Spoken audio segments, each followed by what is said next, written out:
থেকে আপনাদের সবাইকে স্বাগত জানাচ্ছি। আজকে আপনারা ভিডিওর থাম্বনেল দেখে দেখতে পাচ্ছেন, আমরা যে বিষয়টি নিয়ে আলোচনা করব সেটি হচ্ছে উত্তরপত্র কিভাবে মূল্যায়ন করতে হয় বিবিএ প্রফেশনাল অথবা এমবিএ প্রফেশনালে কিংবা অন্যান্য যে কোনো পরীক্ষা যাতে বিশ্ববিদ্যালয় অধিভুক্ত কিভাবে উত্তরপত্র মূল্যায়নের জন্য অ্যাপ্লাই করতে হয়।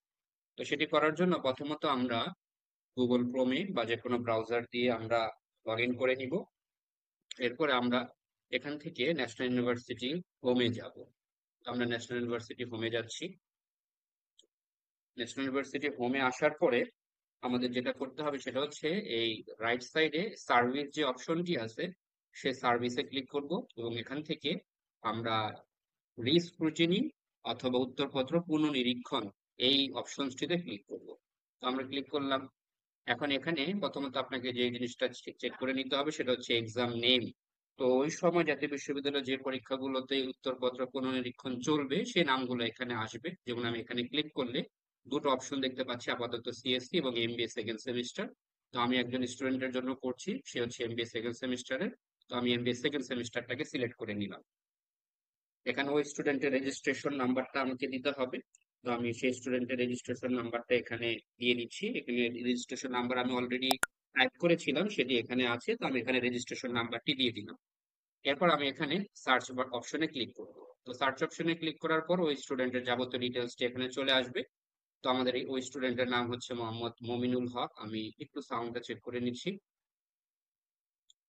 তো স্টুডেন্টের নাম হচ্ছে মোহাম্মদ মমিনুল হক। তো এখানে নাম চলে এসেছে এবং এখন আমি তার কন্ট্যাক্ট নাম্বারটি এখানে প্রদান করব।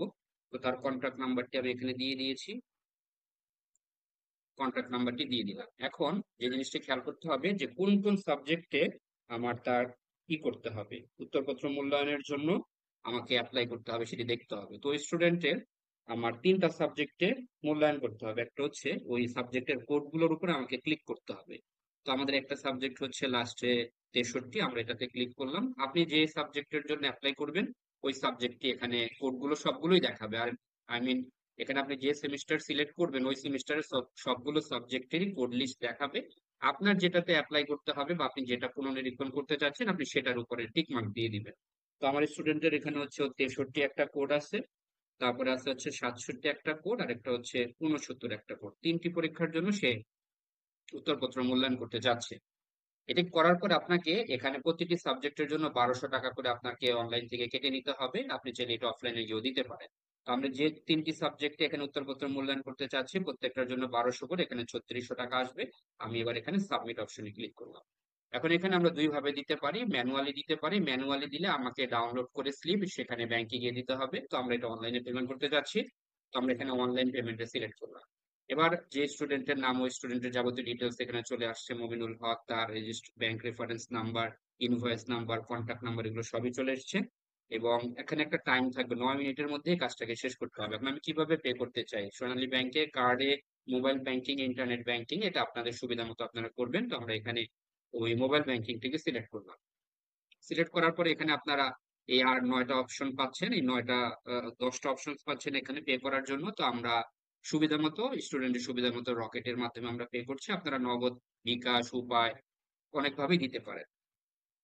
তো এখানে আমরা রকেটটা সিলেক্ট করলাম। তো আমাদের কাছ থেকে সব মিলিয়ে 3600 টাকা, 1200 করে এবং তিন সাবজেক্টের জন্য 3600 এবং প্রসেসিং ফি 54 টাকা, মোট 3654 টাকা কেটে নিবে। এখানে আমরা কনফার্ম বাটনে ক্লিক করলাম।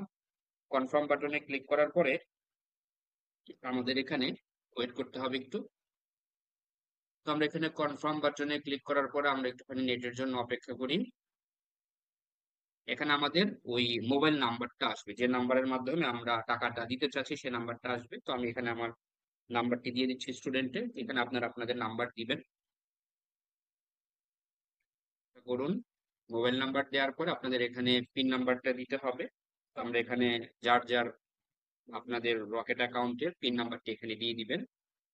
আমি নিরাপত্তার স্বার্থে এই জায়গাটিকে হাইলাইট করে রাখবো, অফ করে রাখবো, যাতে এটা সিকিউরিটি ইস্যু যেহেতু। আমি এখানে পিনটি দিয়ে দিলাম, দিয়ে সাবমিট বাটনে ক্লিক করে দিলাম। সাবমিট বাটনে ক্লিক করে দেওয়ার সাথে সাথেই ট্রানজেকশনটি হয়ে যাবে এবং এখানে একটা সিকিউরিটি কোড যাবে। এই সিকিউরিটি কোডটি আপনাকে এখানে দিতে হবে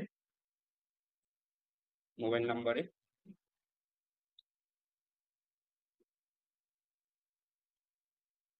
এরপর আপনারা গো অপশনসে ক্লিক করবেন।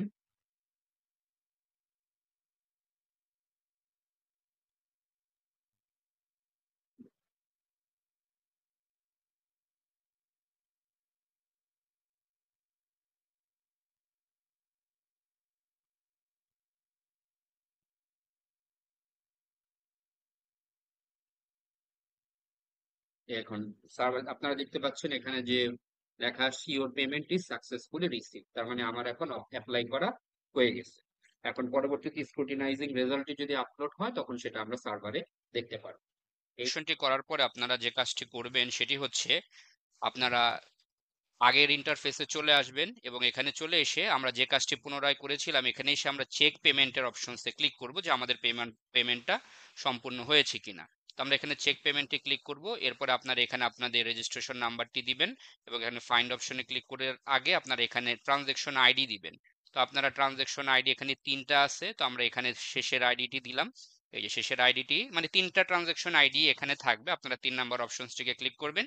ক্লিক করার পর আপনারা দেখতে পাবেন যে স্টুডেন্টের জন্য আমরা করলাম ওনার নাম, এখানে দেখাচ্ছে যে পেমেন্ট স্ট্যাটাস পেইড, কবে দিয়েছি এবং ব্যাংক ট্রানজ্যাকশন নাম্বারটা এবং ডিপোজিটেড অ্যামাউন্ট 3600 টাকা।